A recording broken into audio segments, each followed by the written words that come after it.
안녕하십니까, 프로유튜브입니다. 이번 시간에는 저번 영상 내용을 좀 이어서 이야기를 해보려고 해요. 저번 시간에 이 얼레스트라는 다큐멘터리를 이야기를 하면서 원인을 몰라서 처치할 수 없는 그런 질환의 곤란함까지 이야기를 했습니다. 그래서 이런 히스테리증이 발병하게 되면요, 신병이라는 말까지 하는 경우가 있어요. 진단도 안 나오고 계속적으로 고통에 시달려야 되니까 신병으로라도 이제 받아들이려고 하는 겁니다. 이 신병이라고 하니까 한 말, 정신분석에서는 이 신병이나 빙의 같은 것을 완전히 부정하지 않아요.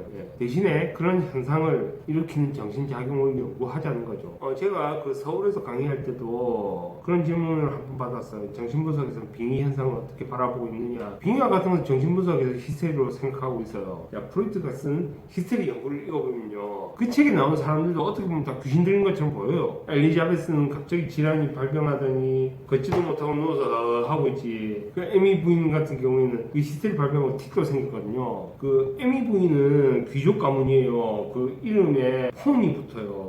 다 귀족이거든요. 굉장히 좋은 가문 아씨였어요. 그럼 뭐 걷거나 이 자세 잡을 때 얼마나 이렇게 딱 바른 자세 하겠어. 근데 히스테리 발병하고 이 여자가 어떻게 걷냐면 이렇게 해가지고 이런 자세로 좀비처럼 이렇게 걸어요. 그런 모습이 귀신 되는 것처럼 보이죠. 신경증으로 인해서 발생하는 현상을 이런 식으로 오해하는 경우가 드물지는 않아요. 보통 우리가 성문제에 대해서 고민할 때 BDSM이라고 하죠. 제가 조금 조사를 과거에 한 적이 있는데, 신경증 반응을 자기의 성적 성향으로 오해하는 경우가 꽤 있더라고요. 그런 오해가 일어나는 게 그 사람들도 다 그 위계가 있나 봐요. 그 위계, 그 성향을 지적해주는 사람이 있고 한데, 이런 걸 좋아하니까 너 이런 성향이다 그렇게 하면서 그 말이 힘을 좀 얻으면서 그쪽으로 좀 굳혀지는 것 같거든요. 제가 그쪽 세계는 잘 모르니까 좀 조사를 해봐야겠죠. 자, 다시 원래 내용으로 돌아옵시다. 의사의 진단이 면역 체계 문제라고 하면 환자 입장에서 기뻐요. 치료법을 발견할 수 있고 통증을 멈출 수 있기 때문입니다. 따라서 병의 원인을 찾으면 다시 원래 상태로 돌아갈 수 있다는 그 희망에 부푸는 거죠. 과거로부터 풀리지 않는 그 전염병에 대한 미스테리가 있기는 했어요. 성피로 증후군을 발견한 의사가 있습니다. 폴첸이라는 사람인데요. 이 사람은 미스테리인 그런 감염증에 대한 사례를 이야기를 해요. 어떤 그 소녀 야구팀이 있어요. 단핵증으로 보이는 질환을 호소했습니다. 이 단핵증이 뭐냐면 키스병으로라도 불리는 거예요.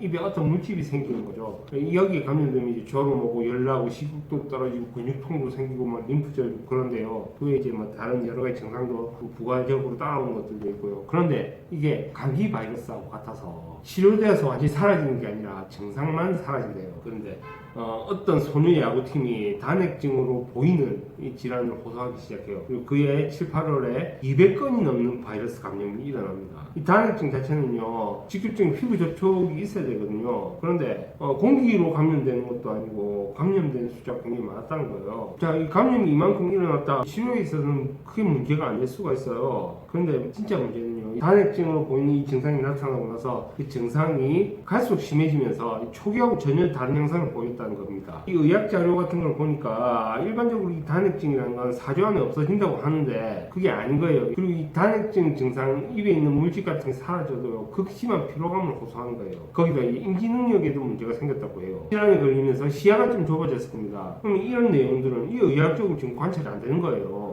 원인을 알 수가 없으니까. 전례가 없는 사례는요, 막연함을 가져다 줘요. 어떤 병에 대한 치료 기록이 있고 치료 사례가 있으면 그걸 토대로 해가지고 현재 질환의 치유법을 개발을 할 수가 있어요. 근데 그런 게 없다는 거죠. 그 치료 사례가 있는 게 굉장히 중요합니다. 정신분석 역시도 이 사례가 굉장히 중요해요. 예를 들어서 그 의사들이 의학적 개념을 배운다고 해도 실제 현장에서 어떻게 써먹는지 알아야 될 거 아니에요. 정신분석 역시도 그렇습니다.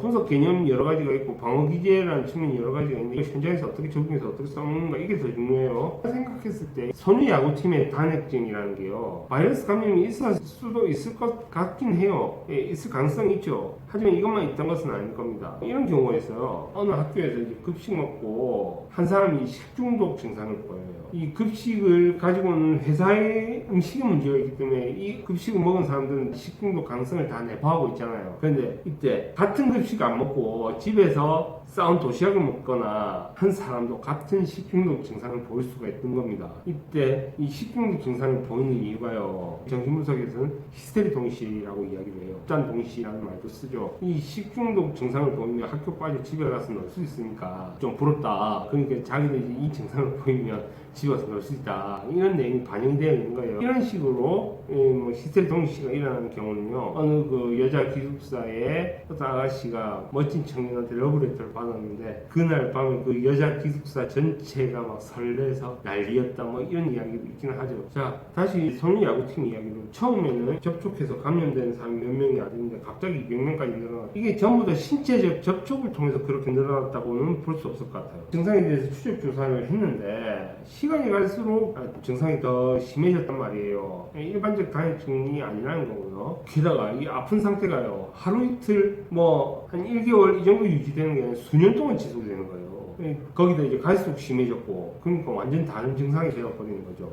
이런 걸로 생각해 보시면 될 것 같아요. 조울증이나 우울증이나 이런 정신질환에 시달리는 분 중에 류마티즘에 시달리는 분들이 있어요. 합병증으로. 이 류마티즘이 있으면요, 처음에는 별로 안 불편해요. 한 부분만 약간 불편하다 보니 아주 사소하게 불편할 정도지 큰 문제가 안 됐단 말입니다. 증상 때문에 기분 떨어지는 게 더 큰 문제라고 생각하는 거죠. 그런데 이게 안 나아요. 나오면서 점점 퍼져요. 각 관절로 점점 퍼지면서 나중에는 전신으로 다 퍼져요. 그러면 손가락 하나 까딱하기 힘든 거예요. 밥도 간신히 먹고요, 움직이려고 해도 움직임도 제대로 취할 수도 없고 그래요. 그게 디스테리성 류마티즘의 특징이기도 합니다. 이 류마티즘 같은 경우에는 프로이트도 히스테리 연구에서 드러나는 증상 중 하나 류마티즘을 딱 꼽아요. 이 만성 피로에 대해서 미국 질병통제예방센터에서 조사를 합니다. 근데 이 사람들이 나가 조사를 해보니까 바이러스도 없어요. 면역 체계에도 이상이 없단 말이죠. 그리고 특별하게 이 질환이 자주 유발되는 지역도 없어요. 그럼 이게 뭐냐? 병론에는 딱 맞아 떨어지는 게 없다는 거예요. 의학적으로는 병의 원인이 드러나지 않는다는 거예요. 원인은 없는데, 근데 사람들은 원인 찾으려고 애를 많이 쓰잖아요. 의사를 만난다고 해도요,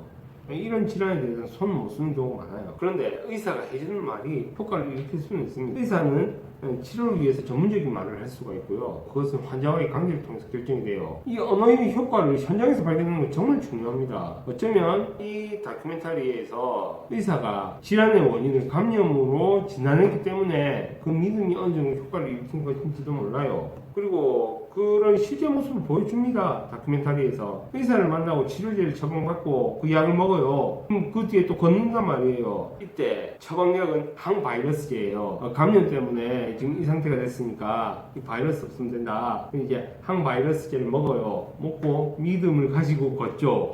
그러면 이제 나 괜찮아졌구나, 원인을 찾았구나, 그렇게 생각하고 처음엔 좋아요. 그러면 진짜 바이러스 감염 때문이라면 이게 정말 효과가 있어서 이 병의 원인이 사라졌기 때문에 치료가 될 거 아니에요. 그런데 그게 아닌 거죠. 시간이 지나면 또 다시 재발을 해요. 전문가의 말이 그런 효과를 불러일으킨 것이지 병이 치료된 게 아니라는 겁니다. 여기서요, 조금 구분하실 게 있어요. 의료 암시라는 게 있고요, 의사의 암시가 있어요. 이 두 개는 차이가 다 다르거든요. 의료 암시는요, 흔히 그 병원 관계자가, 간호사가 약 지어주고 주사 놔주고 하면서 이런 치료가 있으니까 괜찮아지실 거예요 라고 말하는 게 의료 암시예요. 건강을 되찾으실 수 있을 겁니다. 그런데 의사의 암시는요, 환자하고 대화를 하면서 이 사이에서 전이 관계가 있단 말이에요. 이 전이 관계를 통해서 직접적으로 꽂혀버리는 게 의사의 암시예요. 의사의 암시가 훨씬 힘세죠. 제가 예전에 그 CRPS를 설명하던 영상에서 환자가 의사와 상담하고 나아지는 것을 이야기한 적이 있습니다. 그때 그 의사분이 실습생이었죠. 실습생임에도 불구하고 그 의사 입장에서 전문적으로 이야기를 하니까 효과가 나왔다는 거예요. 따라서 전문가가 해당 질환에 대해서 들어주고 말하는 것이 얼마나 중요한가, 이 장면에서 좀 생각해 볼 수가 있습니다. 주인공은 항바이러스제를 복용하고 걸었어요. 시간이 지나고 다시 재발을 하게 되죠. 감염을 원인으로 잡았고 감염이 병의 원인이었다면 재발할 이유가 없죠. 우리 몸의 면역 체계가 거기에 대해서 이미 준비가 된 상태이기 때문에 그 병을 방어할 수가 있단 말이에요. 재발이 일어났다는 것은 원인을 잘못 짚었다는 말이 될 거예요. 그리고 이런 재발의 경우는요, 정신분석 임상에서 등장하는 것도 굉장히 비슷해요. 제 분석 경험에서도 그런 경험이 있어요. 제가 발표한 지영이 사례에서도, 지영이 같은 경우에는 이 자해행위가 멈췄어요. 자해행위가 멈추니까 이 의식에서 제일 처음에 문제가 되는 행동이 교정이 됐다, 치명이 다 나았다라고 믿음을 가지고 자기가 증상 지배력을 지녔다는 생각을 하게 된단 말이에요. 이 생각을 타고 들어와서 분석을 그만두게 만들어요. 그때 저는 여기에 대해서는 제가 그 경험이 아예 없는 게 아니었으니까 조금 더 해보자, 아무리 공부가 중요하다고 하지만 좀 더 다루는 게 너에게 좋지 않겠냐 그렇게 얘기를 해줘. 그때 당시 심지어 무료였는데 그런데 공부하는데 시간이 부족합니다. 그래서 분석 여기까지 할게요 하고 그만뒀어요. 나중에 이제 대학 올라가서 재발하고 나서 더 심해져서 이제 온 거예요. 그 외에도 뭐 비슷한 경우는 꽤 많아요. 정신분석이 뭐 1년 지나서 효과 나온다고 그런 얘기는 다른 얘기고 정신분석을 하자마자 효과가 등장하는 경우에 초기에 효과가 빨리 나왔다고 해서 내가 병을 극복했구나 해서 분석 포기한단 말이에요. 그럼 그 틈을 타서 다시 정상에 치고 들어와서 재발을 하거든요. 이 주인공인 제한의 재발 역시도 이런 신경증의 기전과 같다고 여겨져요. 이 제한의 질환은 해부학적으로는 이해가 안 되죠. 정신질환의 재발도 마찬가지입니다. 해부학적으로 검토할 수가 없어요. 근데 약물 복용하다가 재발하는 건 조금 다른 기전이 들어가요. 정신질환의 경우에요. 다큐멘터리 얘기로 다시 돌아가 봅시다. 자, 이 주인공이요. 눈에서 통증을 느껴서 눈은 어때요? 막 이렇게 눈이 굉장히 아프거든요. 이때 그냥 앞을 못 본 거예요. 그러면 이런 눈의 통증은 어떻게 생각할 수가 있냐? 이거 뭐 안과 가도 답이 안 나와요. 눈은 계속 아프니까. 프로이트는 그 히스테리를 연구하면서요, 눈에서 이 히스테리가 자주 발생한다는 것을 관찰을 해요. 옛날 영화 중에서 프로이트라는 영화가 있어요. 그 영화에서 보면요, 프로이트가 병원에서 히스테리 환자들 관찰하고 눈앞에 이렇게 양초 같은 거 대면서 이 동공반사 같은 거를 관찰하는 장면이 나와요. 근데 히스테리성 실명 상태에 빠져 있으니까 이 안구에 불빛을 갖다가 흔들어도 이 안구가 반응을 하지 않는 거예요. 눈은 뜨고 있는데 보이진 않는 거죠. 이것을 히스테리성 실명이라는 그런 말을 써요. 과거의 정신의학 용어로 쓰면 암소화라는 말을 쓰는 것으로 알고 있어요. 눈앞이 보이지 않는 거예요. 요즘에는 시야 암전증 이런 말로 쓸 수가 있는데 이 예시 같은 경우 우리 일상생활에서도 경험이 되는데 주변에서 무슨 이야기를 막 하고 있는데 나 혼자 멍 때리고 있는 거예요. 그럼 옆에서 무슨 얘기 했는지 몰라요. 그리고 어떤 활동을 하다가 갑자기 머릿속이 하얘지는 경험들이 있을 겁니다. 머릿속이 까매지거나 하얘지거나 이것도 이제 시야의 암전 현상의 하나로 보고 있어요. 쉽게 말해 이때 뜻은 내 앞에 펼쳐져 있는 현실 보고 싶지 않다 그런 거죠. 주인공이 안구에서 느끼는 통증 역시도 이거하고 같은 역할을 해주고 있는 겁니다. 주체가 처해져 있는 현실 너무 힘든 거예요. 몸 아파서 아무것도 못하는 현실이 계속 바뀌고 있지. 그러니까 보고 싶지 않으니까 눈을 감는 거죠. 통증이 발생하는 그에 따른 의미가 다 들어가 있습니다. 제 경험에서는 이 통증은 발생하지 않고 그냥 눈만 감고 뜨지 못한 경우는 있었어요. 이 경우는 제가 이 사례가 있는 책이 있거든요. 이걸 출간하게 되면 그때 이야기를 하지 싶네요. 한 5년 동안 이렇게 눈을 못 뜨고 있던 부인인데 이분이 어느 갑자기 탁뜬 거예요. 정말 말도 안 되는 같은 정신분석 임상에서 이런 일이 있습니다. 근데 그 경우는 히스테리라고 볼 수는 없었고요. 근데 그런 경험을 할 당시 제가 조금 미숙했기 때문에 히스테리성으로 좀 생각한 그런 경향이 있었어요. 눈을 감는다는 행동의 문제와 안구의 반응이라는 것을 똑같이 생각했던 거죠. 이것은 좀 구분이 됐어야 하는데 이런 히스테리 증상이 발병하면요 삶이 멈춰버립니다. 동시에 현실에서 많은 게 박탈돼 버려요. 게다가 이제 이 주인공은 아이를 가지고 싶은데 현재 자기 상태가 너무 안 좋으니까 아이를 가지는 것도 어렵다고 판단을 해요.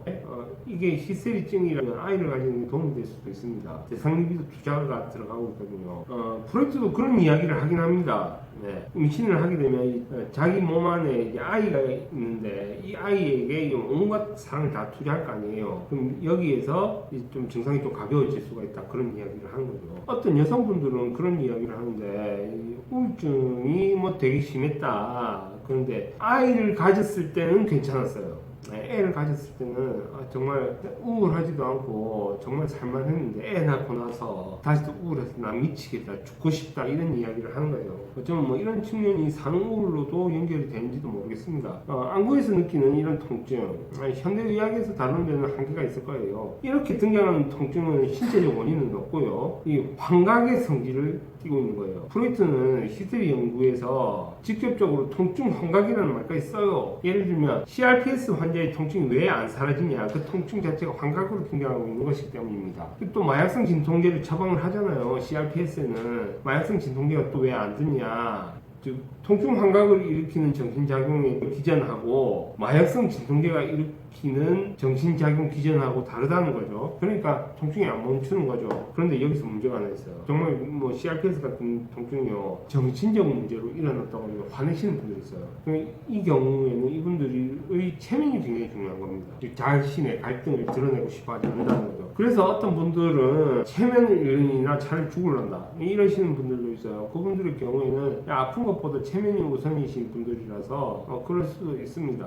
제가 이 다큐를 보면서 생각한 지점들이 아직 더 있습니다. 꽤 많아요. 다음 영상에도 이 내용을 조금 더 이어나가 보도록 하겠습니다. 그럼 오늘 영상은 여기까지 하고 다음 시간에는요, 만성 통증이 유전 가능성이 있는지 없는지에 대해서 이야기를 좀 이어나가 보도록 하겠습니다. 이것은 어쩌면 신경증 유전 문제하고도 조금 연결이 될 것 같네요. 그럼 다음 영상에서 뵙도록 하겠습니다. 영상이 도움되셨다면 구독과 좋아요